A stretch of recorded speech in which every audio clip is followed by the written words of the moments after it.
It's Dr. Amanda with Straightsmile Solutions, straightsmilesolutions.com, and today we're going to talk a little bit more about second molars, bands, and brackets. When you put them on, do they even need to go on?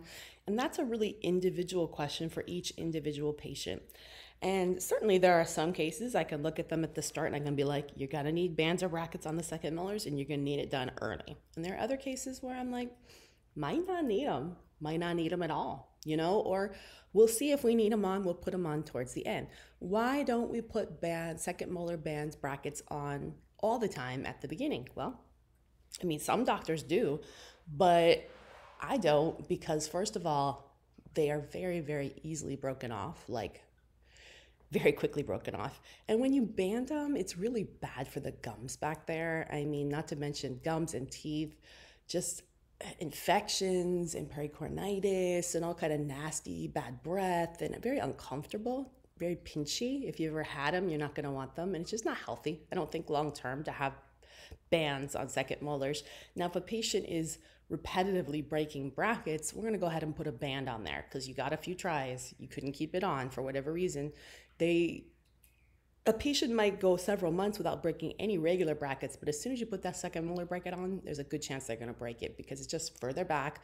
There's a higher bite force. It's a small, low profile tooth, like it's short, so it's easy to knock things off on it. And it's just not comfortable. It rubs your cheek, it cuts your cheek. So I wouldn't want one unless I really needed it, and I wouldn't really want it until I needed it, which is why I don't put them on until I really need them, if I even need them, which is usually only in about 50% of the cases. So when do I know that we always need a second molar bracket? Well, if you took out any premolars or you're closing an extraction space, not an anterior, but a posterior or a premolar or a molar, yeah, you're going to need them. So they're going on before we even get to the heavy wire. Maybe when we're in the 18 niti stage is generally where I'm going to put them on. If there's an issue that you're having difficulty coordinating the transverse or fixing the transverse, you're going to need them. So you're going to put them on.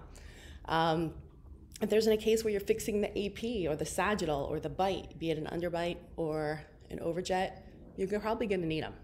But for a regular run-of-the-mill, easy to moderate class 1 crowding case without transverse issues, without bite integration issues, you're probably not going to need it, assuming that they didn't come out really funky like buckle or anything strange like that. They didn't come in all weird and wonky. If it came in pretty straight, you're probably not going to need it. But that's just generalizations.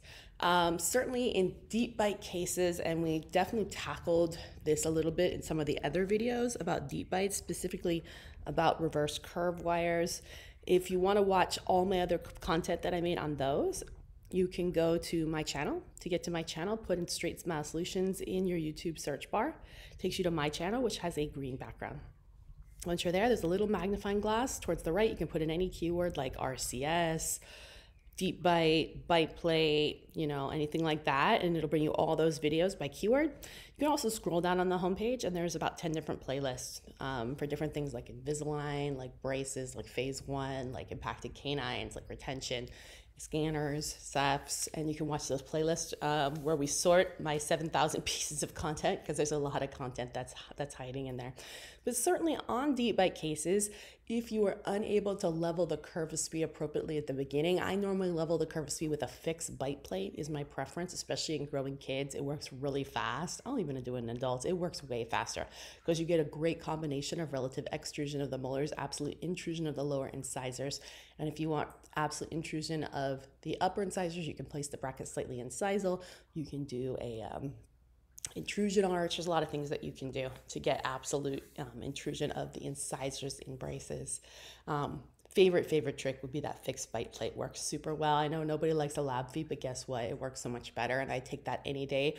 I mean, think about what your chair time is going to be every time a patient breaks a second molar bracket. It's going to probably take you 15, 20, 30 minutes of doctor time to clean it up and rebond it.